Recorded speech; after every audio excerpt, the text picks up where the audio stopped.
Assalamu alaikum viewers. Today we will discuss the findings of a conference paper, and the title of the paper is Tracking the Progress of Pakistan Towards SDG 13.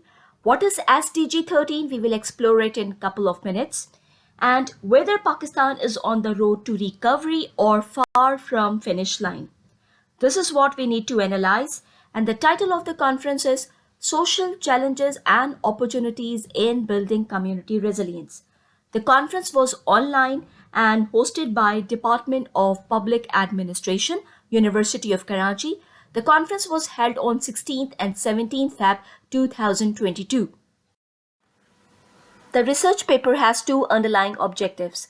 The first one is to examine the progress of Pakistan towards SDG 13.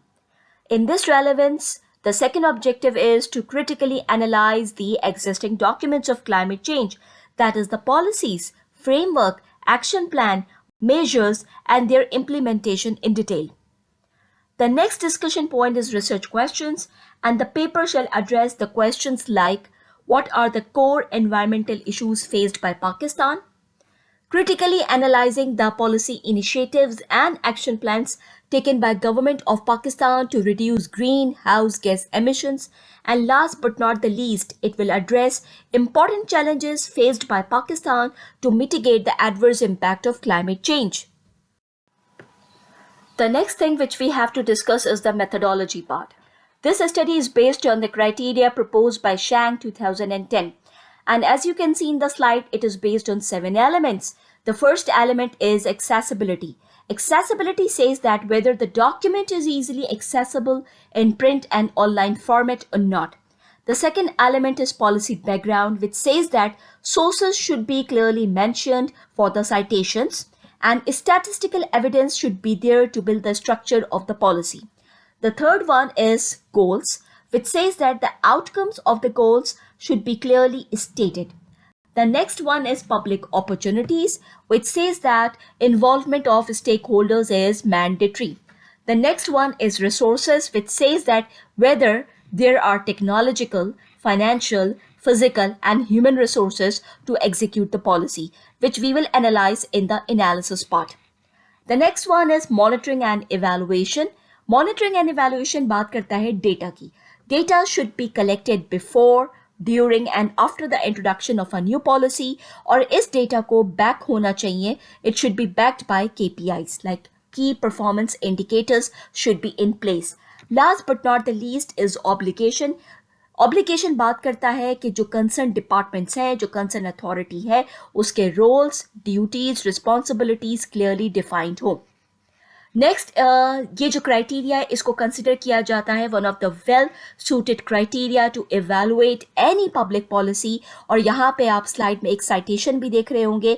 The person has mention that universities हो गई, research institutes हो गए, they are the most active evaluators of public policy. So on the basis of this criteria, we are going to evaluate the climate change policies and measures taken by Pakistan till date. From here onwards, we will start discussing the background of the policies. If we are discussing the impact of climate change on Pakistan and its measures, we need to understand basically the background of the problem. Is this problem only faced by Pakistan or it is worldwide? So here you can see the climate change problem or the climate change catastrophe is faced worldwide, and we need to keep in mind that the brunt of climate change is faced by every corner of the world, either developed or a developing country. In the first image you can see the extreme weather event, and this is British Columbia village of Lytton, Canada, and due to dry weather, hot weather in July 2021, the temperature rose to 49 degrees Celsius, and due to which 400 plus deaths occurred. The second extreme weather event is from California. Basically wildfire erupted in National Park, and 140,000 acres of land was burned, and species also suffered due to wildfire in California, and the event took place in September 2021. This is a very recent event. The third example is from US Pacific Northwest region, and due to heat wave which occurred in June 2021, it killed 200 people, and you can see the people are lying and the people are residing in the cold chambers. The second example is of India. Due to heavy rainfall in 2019, it basically displaced millions of people and economic losses of 10 billion US dollars were incurred. The next example is of Japan. Due to two consecutive typhoons in September 2019, there was a massive havoc and economic losses of billions of dollars were occurred. The last example is of Bahamas, and in Bahamas, hurricane occurred and caused massive havoc and 45% homes were damaged, 74 people were killed, and economic losses of $3.4 billion were occurred. So this picture really depicts that the entire world is facing the impact of climate change. Now we need to discuss doable solutions which are taken at international level to address the issue of climate change, and two landmark achievements have been made in this regard. The first one is basically Paris Agreement, as you can see in the slide.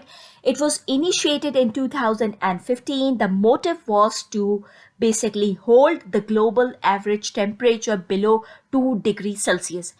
The second one is to limit the global warming to 1.5 degrees Celsius. And mitigation and adaptation measures should be taken to reduce greenhouse gas emissions.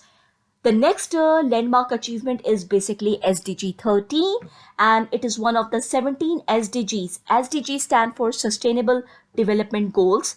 They were proposed by UN, and SDG 13 talks about climate change.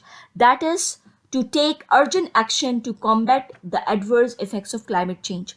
Now we need to examine Pakistan's progress in terms of SDG 13. Now if we are discussing SDG 13 and its impact and progress in the context of Pakistan, so first of all we need to understand the ecology of Pakistan.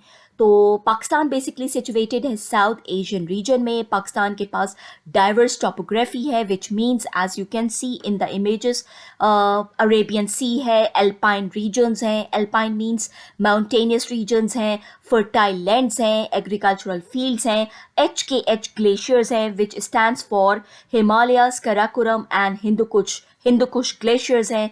Wild life है, as you can see the picture of markhor, और deserts हैं, and you can see the picture of Cholistan desert in the slide. अब हम discuss करेंगे environmental issues और इन issues के बिना पर पाकिस्तान को क्या socio economic challenges Pakistan face कर रहा है. तो as you can see the first column environmental issues में इन्फॉर्म रिस्क इंडेक्स 2019 पाकिस्तान को रैंक करता है 18th नंबर पे आउट ऑफ 191 कंट्रीज. ये रिस्क इंडेक्स क्या बताता है कि किसी भी कंट्री का एक्सपोजर कितना ज़्यादा है to natural calamities like flood, storm, tsunami and heat waves. तो पाकिस्तान रैंक्ड 18th, तो which is really vulnerable situation. Second statistical figure क्या कहती है, ग्लोबल क्लाइमेट रिस्क इंडेक्स 2021, और इस इंडेक्स के accordingly Pakistan ranked at 8th position out of 180 countries. और ये रिस्क इंडेक्स क्या बताता है, to what extent any country has been affected by extreme weather events. यहाँ पे एक बात और डिस्कस करते चलें, ग्रीन हाउस गैस एमिशंस में पाकिस्तान की कॉन्ट्रीब्यूशन लेस देन 1% है, लेकिन it is highly vulnerable to climate change impact. So this is an alarming situation. इसके अलावा पाकिस्तान में अर्थक्वेक्स हैं, नॉर्थ और वेस्टर्न रीजन में आते हैं, ग्लेशियर्स रिसीड करते जा रहे हैं, ड्राउट्स हैं, और डिफॉरेस्टेशन का इशू है. लो लाइंग कोस्टल एरियाज जैसा कि कराची और Thatta, they are at risk. फिर कंटेमिनेशन ऑफ सॉइल है due to locust and bacteria attacked. फिर लैंडस्लाइडिंग है, फ्लड्स हैं. स्मॉग एक बहुत बड़ा इशू बन चुका है लाहौर और पंजाब में due to brick kiln production. Heat waves हैं, बहुत ज़्यादा एक्सट्रीम या सीवियर हीट वेव्स पाकिस्तान को या पर्टिकुलरली कराची में लोगों को फेस करने को मिली हैं. लैंडस्लाइडिंग है, सॉइल इरोजन है. These are some of the issues which Pakistan is facing. अब इन इश्यूज़ की वजह से जो इकोनॉमिक चैलेंजेस या जो सोशल चैलेंजेस पाकिस्तान ने फेस किए हैं वो क्या क्या हैं.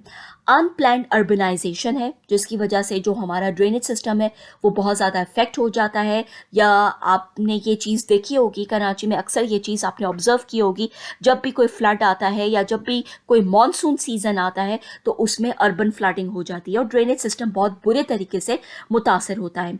अब एग्रीकल्चरल फील्ड्स अगर मुतासर हो रही हैं, फर्टिलिटी मुतासर हो रही है, तो जिसकी वजह से हाउस होल्ड्स को सफ़र करना पड़ा है फूड इनसिक्योरिटी से। वाटर स्टोरेज कैपेसिटी पाकिस्तान की काफ़ी हद तक लिमिटेड हो चुकी है। फिर हेल्थ इश्यूज़ है, हेल्थ इश्यूज़ में डायरिया है, डेसेंट्री है, कॉलरा स्प्रेड हो जाता है, हीट स्ट्रोक के इश्यूज़ आते हैं, डेंगी बहुत ज़्यादा स्प्रेड हुआ था पाकिस्तान में। मेंटल इश्यूज़ लोगों को डेफिनेटली फेस करने को मिलते हैं। फिर पाकिस्तान की इकोनॉमी ज़्यादातर रिलाई करती है फॉसिल फ्यूल्स पे, सो this is again not a good situation. फिर नेक्स्ट एलिमेंट ये है कि जो पाकिस्तान की इकोनॉमी है या जो वाटर स्टोरेज के लिए हमारे पास रिजर्वॉयर्स हैं, they are basically based on grey infrastructure. Grey infrastructure क्या होता है? ग्रे इंफ्रास्ट्रक्चर हम उसे कहते हैं जो कि ट्रेडिशनल या मैन मेड एसिड्स के तौर पे बना होता है और जहाँ पे इकोसिस्टम ग्रोथ जो है वो पॉसिबल नहीं है या बायोडाइवर्सिटी जो है वो पॉसिबल नहीं है। फिर पाकिस्तान में जो इंडस्ट्रीज़ वगैरह हैं उनका वेस्टेज, ये एक बहुत बड़ा इशू है। और हमारी जो इंडस्ट्रीज़ हैं या जो कॉरपोरेट सेक्टर है उसके पास जो अबेटमेंट कॉस्ट है वो काफ़ी लो है, यानी कि आपकी प्रोडक्शन के नतीजे में जो बाय प्रोडक्ट्स प्रोड्यूस होते हैं उनको रिड्यूस करने के लिए जो हमारे पास कॉस्ट है वो काफ़ी लो है और उसको हाई होना चाहिए ताकि पोल्यूशन को कंट्रोल किया जा सके। So these are some of the socio economic challenges faced by Pakistan due to climate change impact. So far we have discussed the issues and socio-economic challenges of Pakistan. Now we are learning about the capacity building measures taken by government of Pakistan from time to time. तो जो सबसे पहला landmark achievement जिसको consider किया जाता है that is national climate change policy 2012। Basically 2010 के जो फ्लड्स आए थे उसके बाद इस बात की ज़रूरत महसूस होने लगी कि नेशनल लेवल पे कोई पॉलिसी होनी चाहिए जिसमें करेक्टिव मेजर्स या जिसमें मिटिगेशन मेजर्स के बारे में बात की जाए। तो इस पॉलिसी के जो मेजर फीचर्स थे, जो की फीचर्स हैं, वो ये थे कि क्लाइमेट चेंज के इशू को हायर एजुकेशन करिकुलम में इनकॉर्पोरेट किया जाए। जो एग्जिस्टिंग रिजर्वॉयर्स हैं उनकी कैपेसिटी काफ़ी लिमिटेड है, तो उस कैपेसिटी को इन्हांस किया जाए और इस तरीके के प्रोजेक्ट्स इनिशिएट किए जाए जिससे मज़ीद वाटर रिजर्वॉयर्स में इजाफा किया जा सके। फर्दर पाकिस्तान एक एग्रेरियन इकोनॉमी है और एग्रीकल्चर सेक्टर पर डिपेंड करता है, तो इरिगेशन सिस्टम में नई टेक्नोलॉजी को मुतारिफ कराया जाए। Let's say drip and sprinkler system को इंट्रोड्यूस करवाया जाए। Further we have already discuss कि पाकिस्तान का रिलायंस ग्रे इंफ्रास्ट्रक्चर पे है, तो there should be a shift from grey to green infrastructure जहाँ पे इकोसिस्टम ग्रोथ या बायोडाइवर्सिटी जो है पॉसिबल हो सके। फर्दर इस बात पे फोकस किया गया कि न्यू वेराइटी ऑफ सीड्स या जीएम सीड्स और क्रॉप्स को इंट्रोड्यूस किया जाए जो कि क्रॉप रेजिलिएंट, जो कि बेसिकली क्लाइमेट रेजिलिएंट हो, जो कि क्लाइमेट टॉलरेंट हो। फर्दर पाकिस्तान को पोजीशन किया जाए डिफरेंट इंटरनेशनल फोरम्स पे ताकि उससे फंडिंग भी हासिल की जा सके। For example green climate change funding is one of them.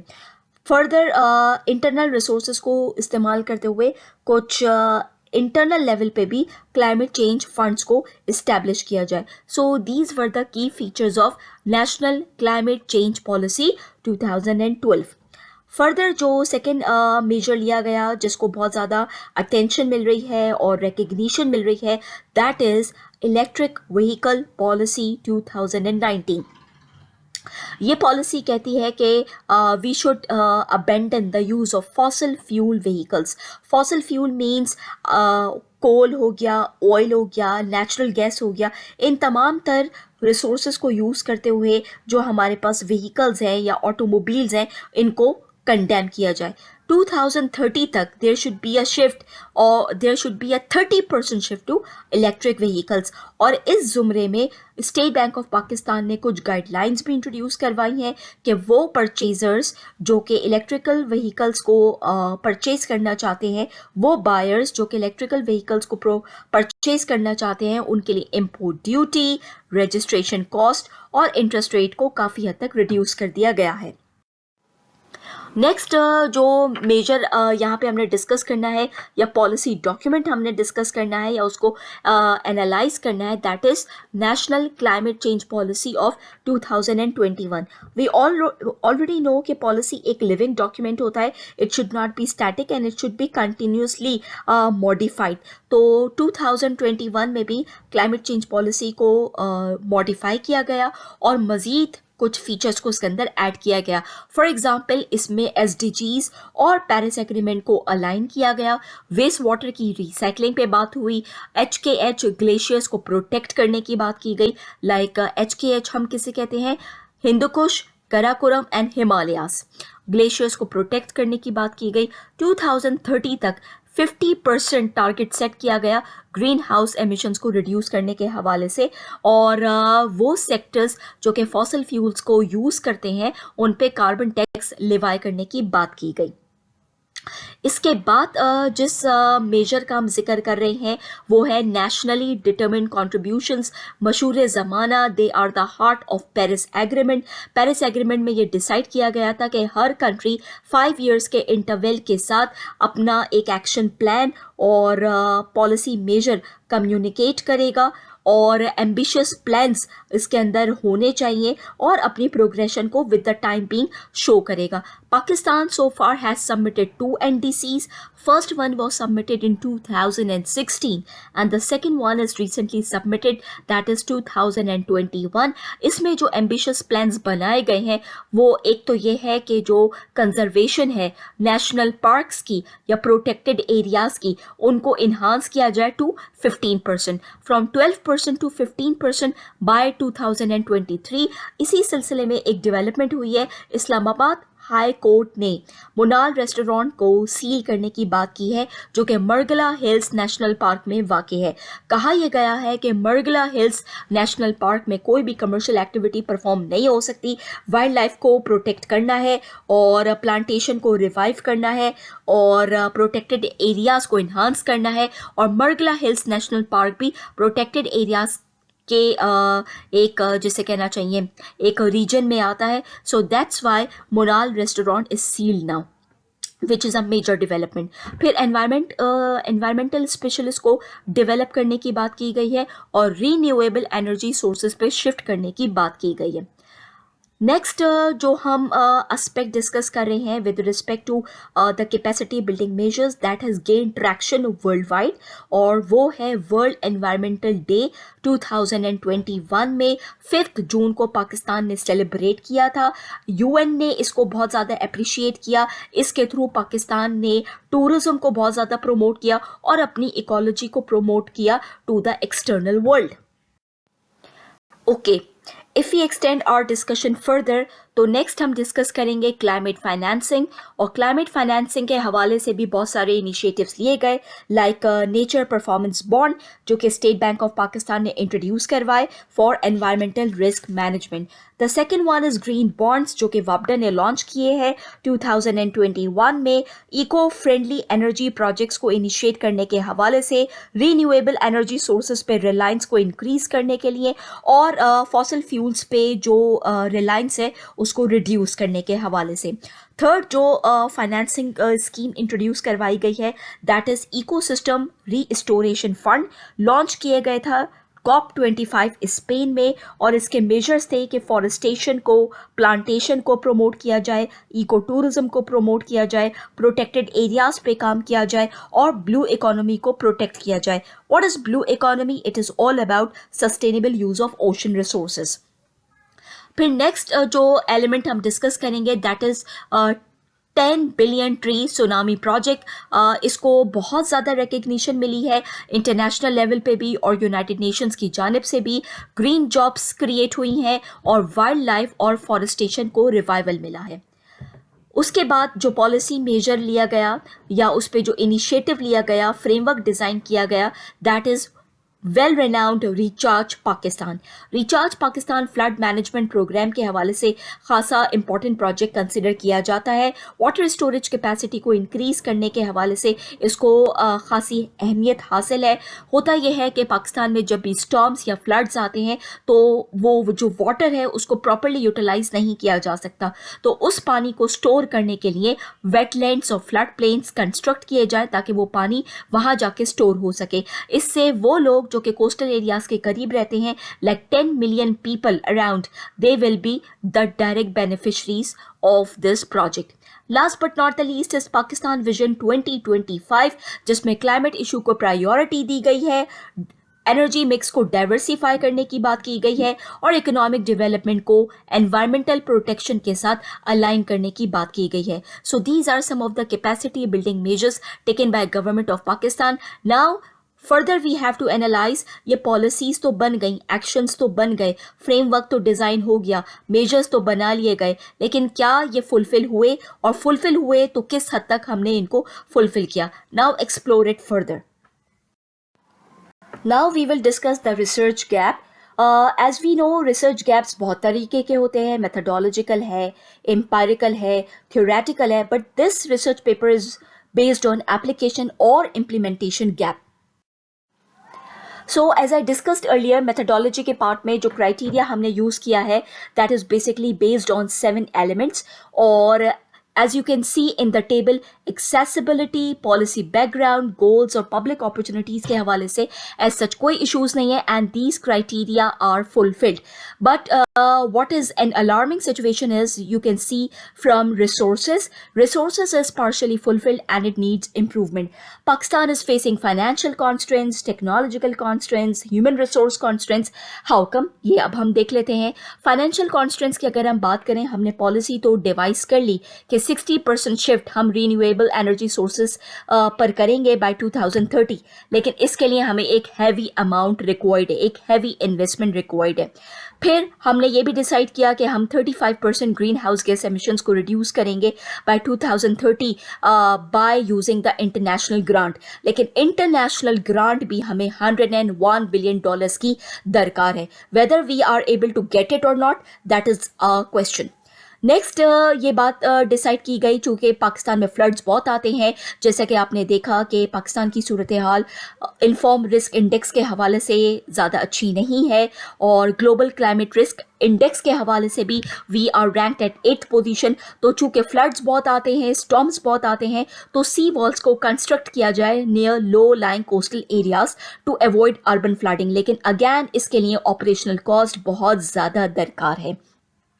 अगर हम टेक्नोलॉजिकल कॉन्स्ट्रेंट्स की बात करें तो हमारे पास जो अभी एग्जिस्टिंग इंटीग्रेटेड सिस्टम्स हैं, वार्निंग सिस्टम्स हैं, वो काफ़ी small like amount of districts को कवर कर रही हैं, और एंटायर पाकिस्तान या एंटायर जिसे कहना चाहिए country is not basically covered in those warning systems. फिर हमने बात की कि इरिगेशन सिस्टम्स में नई टेक्नोलॉजी को मुतारिफ कराया जाए, लेकिन अगैन उसके लिए हमारे पास टेक्निकल एक्सपर्टीज़ या बजट अभी मुमकिन नहीं है।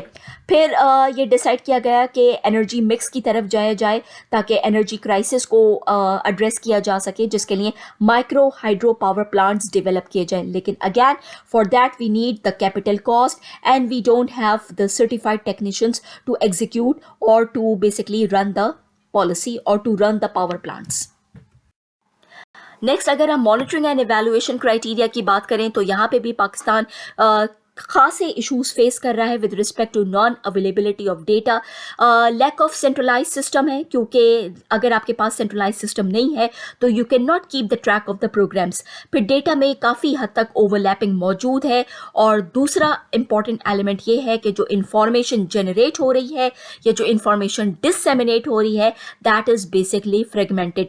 फॉर एग्जाम्पल अगर मैं बात करूँ कि ग्लेशियर्स को प्रोटेक्ट करने के हवाले से, तो 3 से 4 ऐसे इंस्टीट्यूशंस हैं जो इस चीज़ पे काम कर रहे हैं, लाइक वापडा काम कर रहा है, PARC काम कर रहा है, और GCISC एक इदारा है जो कि पाकिस्तान में एनवायरमेंटल स्टडीज़ मुख्तस है एनवायरमेंटल स्टडीज़ करने के लिए। जो भी ग्लोबल क्लाइमेट चेंज इश्यूज़ हैं पाकिस्तान में, ये इदारा उन एनवायरमेंटल इश्यूज़ को एड्रेस करता है। They all are working on glacier melting but they are working in isolation. फिर अगर हम बात करें तो वाटर डेटा के हवाले से जो वाटर रिसोर्स मैनेजमेंट है उसके लिए हमारे पास जो डेटा है वो प्रॉपर नहीं है। ड्राउट टॉलरेंट क्रॉप इंट्रोड्यूस करवाया जाए, इसके बारे में बात हुई, लेकिन पीपल आर या फार्मर्स की अगर हम बात करें या लोगों की हम बात करें, they don't have the information on such kind of crops, on such kind of seeds.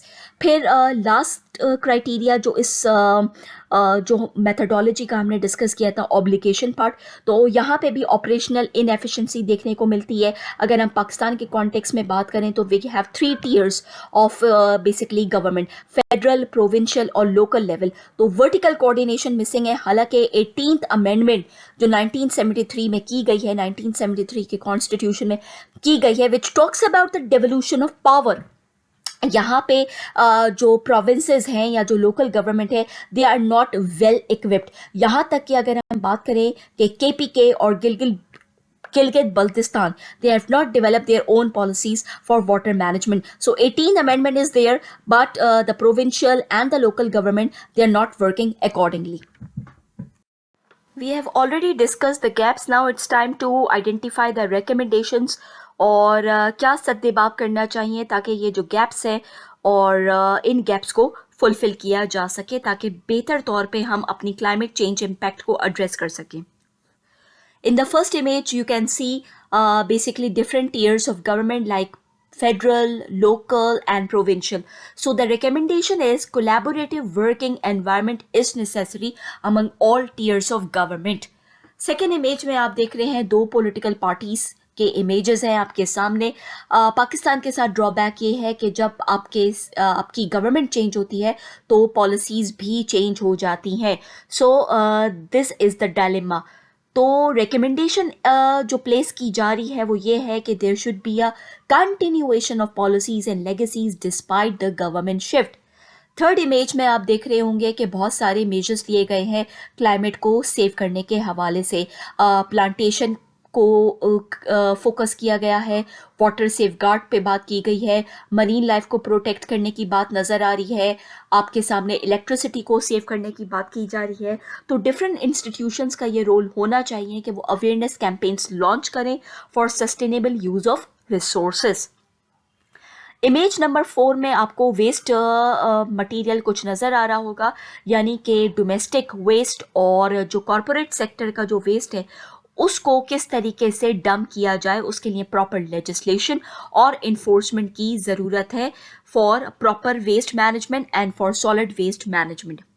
Next aspect आप देख रहे होंगे कि यहाँ पे बहुत सारे नेचुरल कैलेमिटीज़ अगर आ जाती हैं, फॉर इंस्टेंस अगर अर्थक्वेक आ गया है, वाइल्ड फायर आ गई है, सुनामी आ गया है, कोई फ्लड आ गया है, कोई हरिकेन आ गया है, तो इससे बचने के लिए evacuation plans should be there in place for the communities. Next आप इमेज में देख रहे होंगे कि बहुत एक इंडस्ट्री है और इंडस्ट्री में से बहुत ज़्यादा स्मोक प्रोड्यूस हो रहा है। So the thing is that कि कार्बन टैक्स को लेवाई करना चाहिए on the use of fossil fuels या स्मोक के अकर होने पे, ताकि कम से कम emission, greenhouse gas emissions produce हो सकें। नेक्स्ट इमेज में आप ये देख रहे होंगे कि CSR activities, different companies CSR funds या CSR एक्टिविटीज़ परफॉर्म करती हैं, but the thing is that हमें सोशल मीडिया पे फोकस करने से ज़्यादा CSR इम्पैक्ट, CSR एक्टिविटीज़ के इम्पैक्ट पे काम करना होगा कि वाक़ियतन कम्युनिटी में या सोसाइटी में इन CSR एक्टिविटीज़ का कोई इम्पैक्ट भी जनरेट हो रहा है या नहीं, और the CSR activity is just alive on social media. So this is what we need to see. Next aspect में आप देख रहे होंगे 2 मेजर स्टेक होल्डर्स हैं, academia and industry, they are shaking hands together. It means इन दोनों का जो भी रोल है क्लाइमेट चेंज के हवाले से, we need to take the stock taking, we need to do the stock taking of the contribution made by these 2 stakeholders. Next aspect is you can see the assessment, the risk assessment. We need to prepare the vulnerability assessment reports. होता यह है कि हम economic development करते हैं, mega projects start करते हैं, लेकिन उसके बनिस्बत उसके सूरत में जो भी क्लाइमेट हैज़र्ड्स पॉसिबल होते हैं या जो भी एनवायरमेंटल इश्यूज क्रिएट हो सकते हैं, उसके हवाले से हम कोई असेसमेंट रिपोर्ट प्रिपेयर नहीं करते. तो वो रिपोर्ट्स भी प्रिपेयर करना ज़रूरी है, because economic development and environmental protection they go hand in hand, they are not two different things. Image number 10 में आपको नजर आ रहा होगा different experts. They should be called, they should be hired and they should be placed in key positions eight vulnerable sectors. और पाकिस्तान के context में जो वल्नरेबल सेक्टर्स हैं वो ट्रांसपोर्ट है, एनर्जी है, एग्रीकल्चर है, और यहाँ पे हम इन लोगों की एक्सपर्टीज से मदद ले सकते हैं. इनकी प्रैक्टिसेस से हम अपनी बहुत सारी चीज़ों का सोल्यूशन फाइंड आउट कर सकते हैं. नेक्स्ट आप इमेज नंबर 11 में देख रहे होंगे बैलेंस स्कोर कार्ड, जो कि KPI अप्रोच और होलिस्टिक अप्रोच की बात करती है. हर एंगल से, मल्टीपल एंगल से आप जो है वो अपनी प्रोसेस को, अपने एक्टिविटीज़ को असेस करें और KPIs डिज़ाइन करें, की परफॉर्मेंस इंडिकेटर्स, जिनको टाइम टू टाइम मेजर किया जा सके. Last but not the least, इस बात की तरफ इशारा किया जा रहा है कि हमें एजुकेशनल साइंटिस्ट, हमें एनवायरमेंटल साइंटिस्ट और प्रोफेशनल्स डेवलप करने हैं जो कि क्लाइमेट चेंज पे काम कर सकें. Now we are discussing the practical implications for key stakeholders. इस स्टडी से किस किस को फ़ायदा मिलेगा या ये स्टडी किस हद तक मुस्तफ़ीद हो सकती है. Policy makers will definitely get some point of view from this study के कहाँ कहाँ गैप्स थे और कहाँ कहाँ इम्प्लीमेंटेशन लूप होल्स मौजूद है. इसी तरह practitioners they can get some idea about it कि किस तरीके से चीज़ों को मज़ीद बेहतर एग्जीक्यूट किया जा सकता है. गवर्नमेंट बॉडीज़ हो गई, इंडस्ट्री हो गई, and further higher education institutions के यूनिवर्सिटीज़ या टर्शरी लेवल पे जो एजुकेशन इम्पार्ट की जा रही है, किस तरीके से वो अपनी पॉलिसीज़ में, अपनी प्लानिंग में, अपनी स्ट्रैटेजीज़ में क्लाइमेट चेंज के इशूज़ को इंटीग्रेट कर सकते हैं. Last but not the least, if we are concluding this entire paper, so we can say that Pakistan is on the road to recovery, or Pakistan has taken the right direction to basically achieve SDG 13. इस research paper में हमें एक developing country का context मिला है, एक developing country का क्या पर्सपेक्टिव है with respect to capacity building measures, और क्या क्या इम्प्लीमेंटेशन लूप होल्स फेस करने को मिलते हैं, और नेशनल पॉलिसीज़ में हमने देखा कि किस तरीके से SDGs को अलाइन किया गया है. So in the end we would like to say Pakistan is very much walking the talk on SDG 13. Thank you.